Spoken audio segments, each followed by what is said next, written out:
Assalamualaikum warahmatullahi wabarakatuh. Selamat pagi Bapak Ibu penguji yang saya hormati. Perkenalkan nama saya Muhammad Nurizky Mulya Putra dari program studi Magister Manajemen kelas RMBA 57 Fakultas Ekonomika dan Bisnis Universitas Gadjah Mada.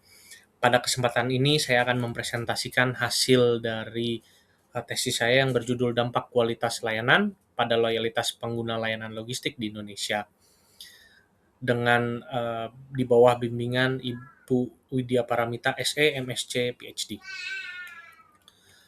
Latar belakang dari penelitian saya didukung oleh 3 data utama, yaitu tren nilai transaksi e-commerce Indonesia sejak tahun 2017, hasil komparasi brand jasa kurir dari Top Brand Award, dan survei frekuensi pengiriman logistik konsumen Indonesia. Pertumbuhan pesat perdagangan elektronik mendukung bertambahnya penyedia jasa logistik pihak ketiga dan layanan ekspres di Indonesia.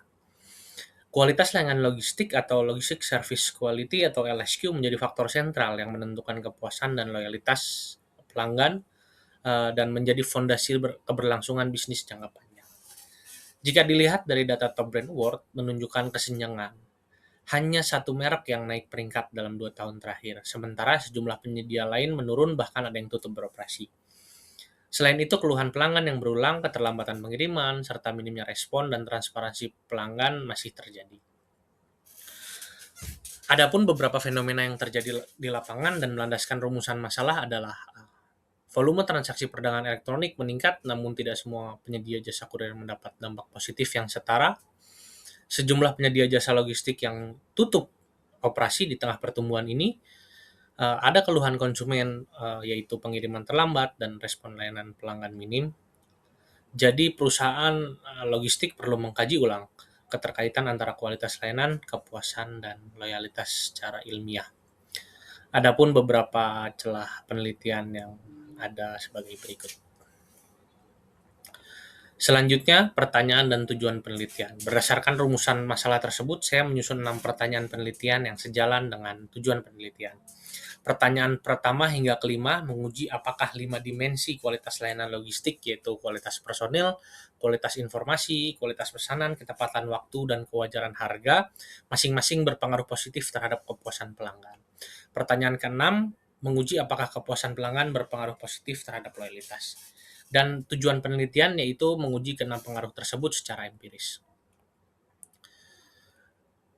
Penelitian ini memberikan 2 manfaat utama secara akademis dan praktis. Secara akademis, penelitian ini memperluas penerapan model stimulus organism and response dengan menguji 5 dimensi kualitas layanan logistik sebagai stimulus pembentuk kepuasan dan loyalitas. Secara praktis, hasil penelitian ini dapat menjadi rujukan bagi penyedia jasa logistik di Indonesia dalam menyusun kebijakan operasional dan strategi layanan yang berorientasi pelanggan. Adapun lingkup penelitian ini difokuskan pada pedagang dalam perdagangan elektronik di Indonesia yang pernah memilih dan menggunakan penyedia jasa logistik dengan mengukur pengaruh 5 dimensi LSQ terhadap kepuasan dan pengaruh kepuasan terhadap loyalitas. Selanjutnya, landasan teori. Landasan teori yang pertama adalah SOR dan SERVQUAL, Stimulus Organism Response dari Mehrabian dan Russell. 5 dimensi kualitas layanan logistik saya posisikan sebagai stimulus atau faktor lingkungan eksternal yang membentuk kepuasan pelanggan. Sebagai kondisi psikologis ini, kepuasan pelanggan kemudian akan mendorong loyalitas sebagai respons atau perilaku yang dihasilkan. Selanjutnya, fondasi konseptual dimensi kualitas layanan ini merujuk pada SERVQUAL dari Parasuraman tahun 1985, mencakup 5 dimensi klasik yaitu tangible, reliability, responsiveness, assurance, dan empathy. Selanjutnya, kualitas layanan logistik, kepuasan pelanggan, dan loyalitas. Logistik service quality yang saya ukur melalui 5 dimensi langsung, yaitu kualitas personil, kualitas informasi, kualitas pesanan, ketepatan waktu, dan kewajaran harga. Selanjutnya, kepuasan pelanggan. Kepuasan pelanggan sendiri saya definisikan sebagai perbandingan pasca pembelian antara ekspektasi dan kinerja aktual layanan. Sedangkan loyalitas adalah pembelian ulang yang berkelanjutan yang tumbuh dari akumulasi kepuasan tersebut. Beberapa penelitian terdahulu yang relevan saya rangkum di sini, yaitu yang pertama Do et al. Tahun 2023 di Vietnam menemukan seluruh dimensi layanan logistik service quality, dan kewajaran harga berpengaruh signifikan terhadap kepuasan pada konteks cross border di Vietnam. Selanjutnya ada Cotarello tahun 2021 menemukan ketepatan waktu paling dominan dalam konteks omnichannel retail. Yang ketiga itu adalah Lin et al. Di Tiongkok, Ngo et al. 2025 di Vietnam, Zheng et al. 2022, dan Gao Dianzi et al. di 2021 yang pada konteks B2B semuanya mengonfirmasi bahwa LSQ penting terhadap kepuasan dan loyalitas pengaruhnya karena mayoritas studi ini dilakukan di luar Indonesia atau pada konteks yang berbeda. Jadi muncul gap penelitian yang menjadi fokus tesis saya yang sudah saya tampilkan di awal juga. Studi LSQ ini di negara berkembang sepertinya masih terbatas. Selanjutnya pengembangan hipotesis. Berdasarkan landasan teori tersebut, saya mengembangkan 6 hipotesis. Hipotesis 1-5 menyatakan bahwa kualitas personel, kualitas informasi, kualitas pesanan, ketepatan waktu, dan kewajaran harga masing-masing berhubungan positif dengan kepuasan pelanggan. Hipotesis ke-6 menyatakan bahwa kepuasan pelanggan berhubungan positif dengan loyalitas.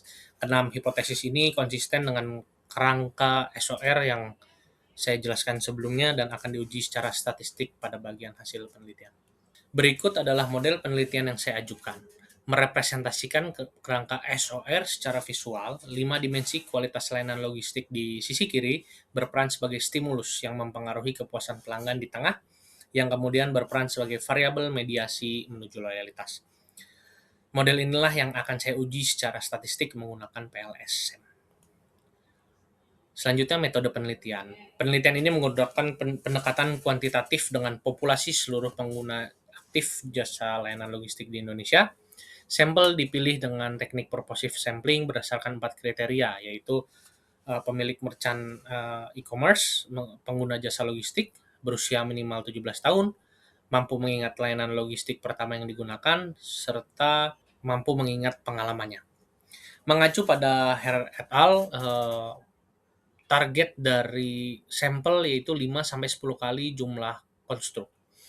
Realisasinya, penelitian ini berhasil mengumpulkan 474 responden valid dari 526 responden yang masuk atau sekitar 90%, jauh melampaui target minimum dari standar Herr et al.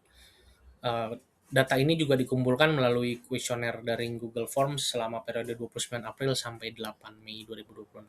Selanjutnya, teknik analisis data PLSM. Penelitian ini dibantu oleh software Smart PLS 4. Analisis ini terdiri dari 2 tahap. Pertama, outer model atau model pengukuran yang menilai validitas konvergen melalui loading factor, dan AVE, validitas diskriminan melalui cross-loading, serta reliabilitas melalui Cronbach Alpha dan Composite Reliability. Kedua yaitu inner model. Inner model mencakup uji multikolinearitas VIF, koefisien determinasi R-square, effect size F-square, predictive relevance Q-square, dan uji hipotesis. Selanjutnya, hasil penelitian. Sebelum menguji hipotesis, saya terlebih dahulu melakukan uji outer model atau model pengukuran. Hasilnya, seluruh loading factor bernilai di atas 0,7 dan seluruh nilai AVE di atas 0,5, yaitu rentang 0,713 sampai 0,849. Artinya validitas konvergen terpenuhi. Selanjutnya, validitas diskriminan juga terpenuhi karena setiap indikator memiliki cross-loading tertinggi pada konstruknya sendiri. Terakhir, reliabilitas seluruh konstruk berada pada rentang 0,849 sampai 0,944, jauh di ambang batas 0,7. Dengan demikian, instrumen penelitian ini dinyatakan valid dan variabel. Selanjutnya, hasil uji inner model atau model struktural. Pada model ini, seluruh nilai VIF jauh di bawah ambang 5, menekankan bahwa tidak ada masalah multikolinearitas. Nilai R-square pun menunjukkan kepuasan pelanggan dijelaskan sebesar 64% dari model, serta loyalitas dijelaskan sebesar 57% oleh kepuasan. Keduanya masuk kategori moderat.